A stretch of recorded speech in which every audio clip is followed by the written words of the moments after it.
नमस्ते गाइस, म निश्चय हेर्न सक्नुहुन्छ हामी यो पोखराको फेवातालमा घुम्न आइरहेका छौं। Guys, welcome to Pokhara Phewatal. आऊ साथी हेर्नुस् फेवाताल। गाइस, फेवाताल यही यहाँ लेखेको छ। यता देखाउँनुहोस् ताल पछाडि कस्तो छ। ए फलो मी गाइस फेवातालमा। नमस्ते, साथसाथै सलुट पनि छ हैन हाम्रो। दुई चार शब्द जाओस् मदन सर यहाँ आएर। आउनुस् गाइस, फेवातालमा यसो रमाइलो छ हैन। रमाइलो एकदम बवाल छ। साथमा कोचा साथमा के हुनु पर्यो यस्तै हामी दुईजना केटा रहो, एउटा सस्तो साथमा गर्लफ्रेन्ड हालेर आऊ हैन।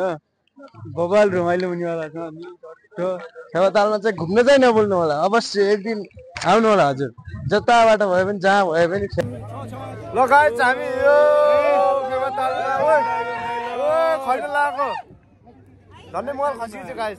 1 करोड रुपैयाँ घाटामा कम्पनी डुबानमा। फेवातालमा आएर एउटा गीत गाउनु गएको छ, हजुर सुनिदिनु होला। फेवातालमा साइली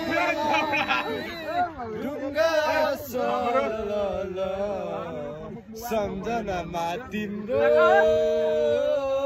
तस्बिर चलल नजी साइली जग्यो सलल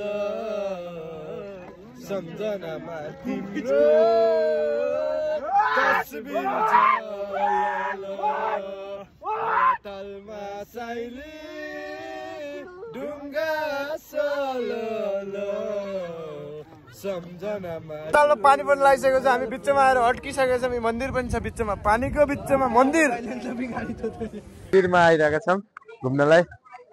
ए यस्तो खतरा छ फेवाताल हजुर, एकचोटि घुम्न आउनु होला।